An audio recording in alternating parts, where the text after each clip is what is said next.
I ain't folding under pressure, I ain't switching for no hoe. I ain't talking to no cop and I ain't telling on my bros. Ain't no killer, but don't push me, fingers itching on that pole.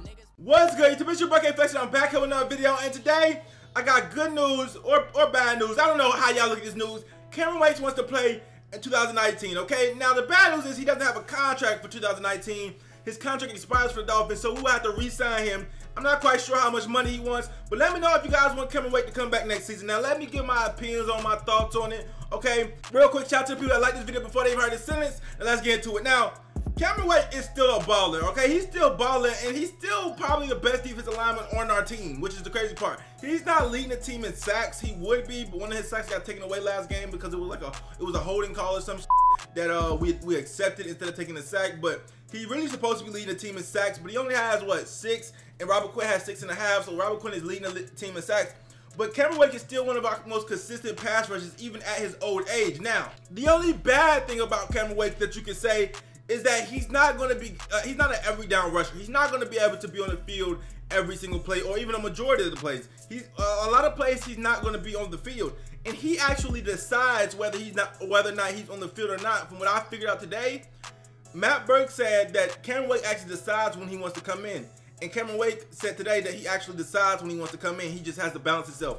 First and foremost, this is kind of off topic, but I don't even know how, as a defensive coordinator, you can allow players to decide when they want to come in. I know Cameron Wake's a veteran and everything, but me, if I'm leading a defense or a unit, I'm not letting no player decide when they want to come in. That doesn't even make sense. That's literally the coach's job. But anyways, I get it. Cameron Wake, he's a beast. He's a veteran. Listen, whatever. I love Cameron Wake, but regardless of the situation, I'm not letting no player decide when. Y'all didn't let Rashad Jones decide when he wanted to come in, okay? Because y'all did bench him, but I guess Cameron Wake is a different situation. He's been with the Dolphins longer, and he knows his body. So I get it. I wouldn't allow it personally if I was a coach, but I get it, I guess.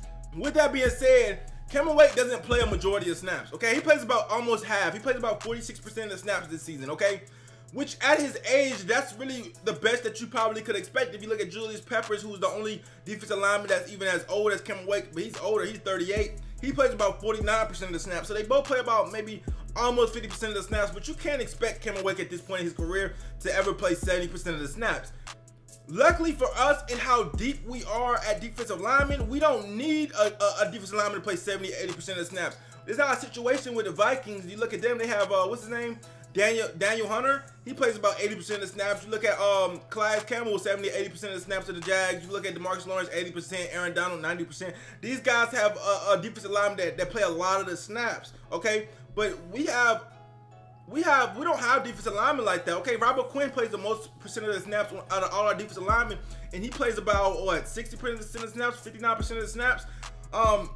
You look at Charles Harris, he hasn't played that many snaps this year. He was dealing with injuries. Cameron Wake plays more snaps than Andre Branch, and Andre Branch is considerably younger. So Cameron Wake's not playing too bad of a snap count, and he's actually producing. He's producing more than Andre Branch, and he's producing more than Charles Harris. So I think this will be a different situation if Andre Branch was actually decent, which is terrible, or even Charles Harris wasn't a bust, which he's looking like a bust more and more by the day. I don't want to call him a bust yet, but he's looking like a bust more by the day. And if Charles Harris was actually developing at a good pace, okay, if he wasn't dealing with all these injuries, I would say then we'd have a harder discussion, because obviously we have Robert Quinn, and obviously maybe we want to start Charles Harris if he was the future, if he was looking really good. But Charles Harris is looking like some shit, okay? Andre Branch has always been terrible. So it's like, who do we have as a replacement for Cameron Wake if we let him leave? He's made it clear that he wants to play for the Dolphins. It shouldn't really cost us that much money. I don't see how we move on for Cameron Wake after this season, okay? There's nothing negative you can say about Cameron Wake besides his snap count, which I just explained to y'all, it's still more than Andre Branch, and he's in the game 50% of the snaps, which is, I mean, or 46%, which is, I mean, what you can expect from somebody his age. Obviously, there's always going to be a role for Cameron Wake, even if he don't start next season. Unless, metaphorically speaking, we got another defensive end that's better than Cameron Wake, which I doubt will ever happen. But if we did, it somehow got lucky, got Ziggy Ansah this offseason or something. Like I said, I don't know how the money would add up, obviously, but if we got Ziggy Ansah or something, Cameron Wake would still have a role on the team, because he could still rotate in, and he's gonna, and you know you're gonna get pressure on the quarterback when he comes in the game. Okay, like I said, he doesn't have his old role. We don't need to play 70% of the snaps. We don't need to be in there every day. But when he's in the game, if he's producing, why not? You know what I'm saying? Not to mention the loyalty, okay? We don't want no situation with Jason Taylor, Redskin situation, Jason Taylor, Jet situation. We just act like those don't exist. We don't want Cameron Wake. We don't want Cameron Wake another jersey. I know he played for the Giants, but I don't know if he ever played a game. I know he was on the roster for a little bit. But we don't want to see Cameron Wake as a damn lion or some shit. Like, come on, like, we don't even, that's an ugly sight to think about. But Cameron Wake has made it clear that if the Dolphins don't work something out with him, it's not a situation where he's going to retire. He's made it clear that he wants to play and that he will play for another team. It's not his option. That's what he's saying. It's not really his choice whether or not he plays for the Dolphins. It's the Dolphins' choice, even though it kind of is his choice, because I'm sure the Dolphins will offer him a contract. And at the end of the day, he's going to have to accept the contract. And if he don't want to accept the contract, that's kind of his choice. But I don't see the Dolphins offer him nothing disrespectful. I mean, Julius Peppers had 4 sacks this season. The Panthers paid him $1 year, $5 million contract. Why can't Cameron Wake get something similar to that? You know, 2 year, 10 million, even a 2 year, 12 million. Why can't Cameron Wake get something similar to that? I don't know. Julius Peppers just got 1 year, $5 million from the Panthers. So I mean, he could get something similar to that at his age. He's doing more than Julius Peppers. But all in all, man, we need Cameron Wake. You know what I'm saying? Even at 37 years old, like I said, we've been trying to find his replacement for a while. We just can't get there. Okay, Charles Harris, I felt was supposed to be his replacement. Charles Harris is not looking looking too good. Okay, when you want to look at Andre Branch, he was never good, okay? So there's definitely a spot for him on this roster. I really hope the Dolphins are able to re-sign him next year, you know, and hopefully make one run for him, you know what I'm saying? Make one run for him. Also, man, when we get a new defensive coordinator, because I think we will, hopefully, this offseason, he needs to tell Cameron Wake, you can't just pick when you come in the game. I don't know. That kind of just rubs me the wrong way. Anytime a player can just pick when they come in the game, I don't know. Maybe it's different for Cameron Wake. Let me know in the comments if y'all think it's different for Cameron Wake, but I just don't.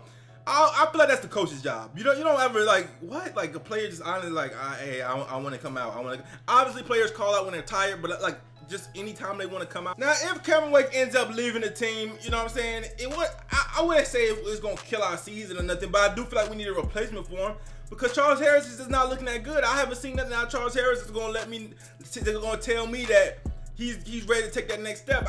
Andre Branch is terrible, and you know Robert Quinn, he's straight on the other side. But we're gonna need another pass rusher, okay? We're gonna need another pass rusher because even with Cameron Wake this season, we still couldn't get no pressure. So imagine if we lose Cameron Wake. Imagine how that's gonna look. All right? Imagine we lose Cameron Wake and then Robert Quinn starts seeing double teams, and you know it's just. I don't think we got to double team Robert Quinn, to be honest with you. But if they decided to, okay? I mean, Cameron Wake's still our most valuable pass rusher on the team. Sad to say, at the age that he's at, 36. He's still the most valuable pass rusher. If y'all want to look at the numbers, yeah, Cameron Wake has half a sack less than Robert Quinn. Robert Quinn's playing 60% of the snaps. Cameron Wake's playing 40-something%. So imagine if he had the same amount of snaps that Robert Quinn had, he would probably have more sacks. So I would like us to re-sign him. But let me know in the comment section. Let me know if it's something I missed. Okay? Would you guys like Cameron Wake back next season? Let me know why. Like, comment, subscribe. What is up, Cameron Wake? Okay, flexing. I gotta make the preview video for the Bills. I might do that tomorrow. I'm out.